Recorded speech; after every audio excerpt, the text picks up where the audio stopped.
চিন্ময় কৃষ্ণদাস ব্রহ্মচারী। বাংলাদেশ সম্মিলিত সনাতনী জাগরণ জোটের মুখপাত্র চিন্ময় কৃষ্ণদাস ব্রহ্মচারী ঢাকা শাহজালাল আন্তর্জাতিক বিমানবন্দর থেকে সোমবার বিকেলে গ্রেফতার হন ইসকন নেতা ও বাংলাদেশ সম্মিলিত সনাতনী জাগরণ জোটের মুখপাত্র চিন্ময় দাস ব্রহ্মচারী।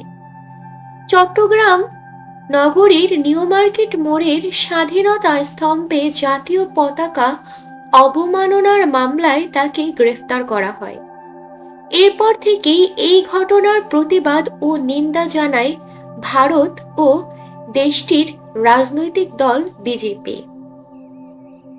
এখন প্রশ্ন হলো, চিন্ময় দাস ব্রহ্মচারী কে, আর কেনই বা তাকে গ্রেফতার হতে হলো, কিংবা গ্রেফতারের পরে কেন চারিদিকে এত আলোচনা সমালোচনার সৃষ্টি হলো?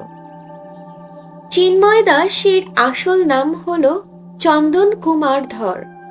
গত 5 আগস্ট ছাত্র জনতার অভ্যুত্থানের পর একাধিক সমাবেশের নেতৃত্ব দেন তিনি। তার দাবি, সনাতন ধর্মাবলম্বীদের উপর হওয়া নিপীড়নের বিরুদ্ধে প্রতিবাদ জানাতেই এ সমাবেশ। তবে তার কর্মকাণ্ডগুলো নিয়ে বিতর্ক দানা বাঁধে।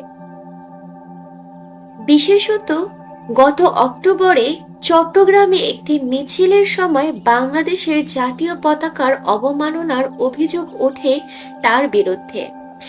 এই ঘটনায় তার বিরুদ্ধে মামলাও করা হয়, যে মামলায় বর্তমানে তিনি কারাবন্দী। তবে তার সমর্থকদের দাবি, তাকে গ্রেফতারের বিষয়টি রাজনৈতিক উদ্দেশ্য প্রণোদিত।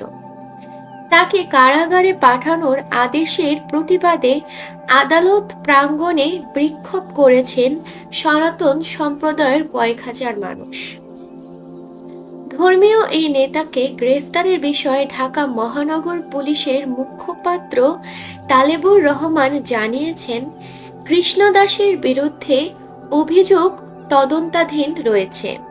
তবে সুনির্দিষ্টভাবে কি অভিযোগ আনা হয়েছে সে বিষয়ে বিস্তারিত কিছু জানানো হয়নি। এদিকে চিন্ময় কৃষ্ণদাস ব্রহ্মচারীর মুক্তির দাবি করেছে পশ্চিমবঙ্গ বিজেপি।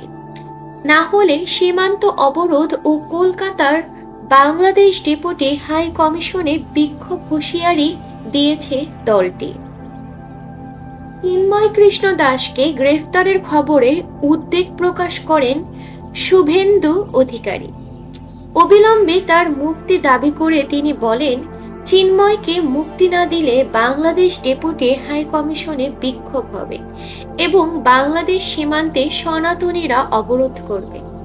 পশ্চিমবঙ্গ দিয়ে বাংলাদেশে আমরা কোনো পরিষেবা যেতে দিব না।